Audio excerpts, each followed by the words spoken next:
Hi, everyone. I'm Steve Cooper from the Tennessee Stormwatch Center, and I'm glad that you're here watching this few minutes of video. I'm going to give you a little biography about myself, my weather history, and of course, had a few questions. Steve, the first question was, Steve, why do you do what you do?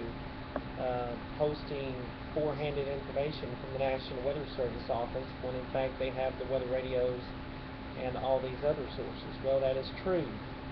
However, I still like to get on here and help the word get out to quite a few others when it comes to severe storms and severe storm season. A lot of times the weather radios and stuff, they don't have a lot of good signal, and plus a lot of the weather alerts you get anymore really doesn't have the proper procedures as far as getting alerts on phones go. And to cover that, I've really enjoyed being a forecaster, a forecaster enthusiast ever since I was a little kid at the age of 4 years old. Um, I'm not going to go into exactly all details, but it just started to grow in with me from 4 years old to up, and ever since 4 years old, as many times as I have been trying to leave it, it's always followed me quite a bit. Mother Nature fascinates me sometimes, and the way these weather patterns work a lot is the way that Mother Nature has expected them to. My past weather experience, I guess, one of the most three scary past weather experiences, I guess, was during the blizzard of '93 when our power was out for a good while. I think it was a pretty nasty situation as far as power is concerned. The storm that had brought the snow dumped about probably 12 inches or more in Morgan County, and it was just one of the most ugliest winter storms we could ever imagine. During the blizzard of '93, school was out for a week or two, and it was just a nasty situation. Before '93, we had a tornado outbreak that happened, and of course, that was before the big cold air started to hit. We actually had quite a few twisters that came through East Tennessee. None of those seemed to hit Morgan County. One of the most challenges that I have as a weather enthusiast is basically the lineup of the patterns. It is You can't just go on one thought of your forecast. You have to also take others in consideration. This is during winter storms, severe weather, during heat, all kinds of scenarios. No, I'm not affiliated with the National Weather Service. I am a COPRA's observer. It is the Community Collaborative Rain Snow Hail Report System. I do not work for the National Weather Service, and I will not tell you that I do, because if I did, I would be lying. I am a storm spotter. I've been a storm spotter for at least more than my share of years, and the only thing that I haven't seen yet was a tornado. If I do see any, it would be probably during and when it will be a weak one, and it will not hurt anybody. And if it's a strong one, hopefully it's away from any houses. I just want to see it.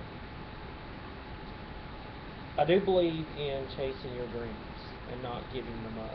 A lot of times I've had a lot of friends who actually just nearly stomped all over my dreams.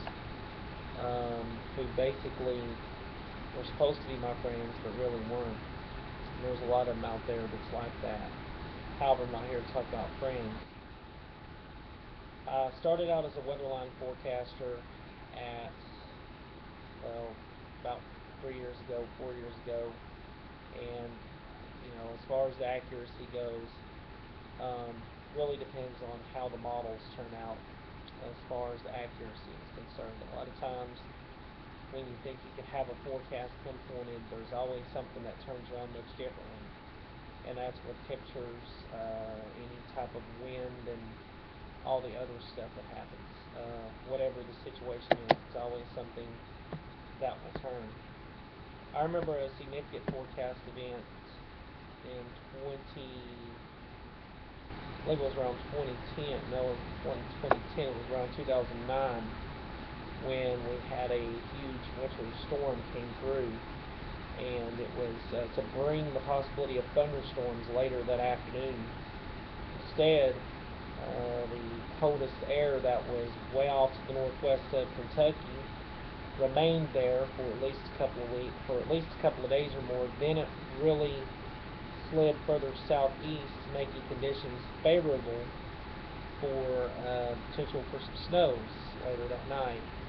And as the system swung in, that rain did turn to snow, sleet, freezing rain.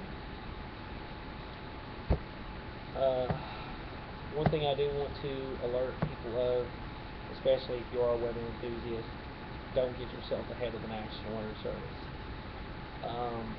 Always post what they say, regardless of how you feel about it.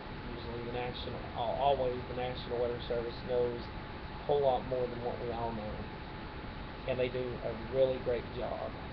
I'm just here to basically help get the word out. Some of the sites that, if you're not familiar with, is Tennessee Stormwatch Center. I've got quite a few viewers that go to that page to view it, daily, and also have a website. And we're hoping to keep that website continually going for the next couple of years or so. No, I'm not going to dress up in a rain trench coat and a black hat with black hair and say I'm being embarrassed by this, being embarrassed by that, because I really believe that some of the stories that was given was a bunch of crap anyway. I read some of the background and profiles on that California guy, whatever his name is, Snoop Dogg was like. And really, honestly, National Weather Service didn't really do anything to him, because if you read the line, it says that he was basically being more like them. He was saying that he was working for them, and I don't think they would mind one bit for you to post things. Just don't include yourself and say you're from the National Weather Service. They probably have a lot of experience with that. And if you're not with the National Weather Service, please don't say that you are, because if you do, you could get yourself in trouble. I think forecasters and meteorologists call themselves that because they earned it. Me, the way I've earned it is basically the years of knowing and being blessed with the gift, and that's why, therefore, that I include myself just as a forecaster. I don't include myself as a meteorologist, or neither do I pretend to be a meteorologist. I basically do what I do best, and forecasting weather is just one of them things I like to do. If you have any questions, just email me, twaforecaster@yahoo.com. I'll be glad to get in touch with you. In the meantime, happy storm season 2013. Stay safe, and God bless.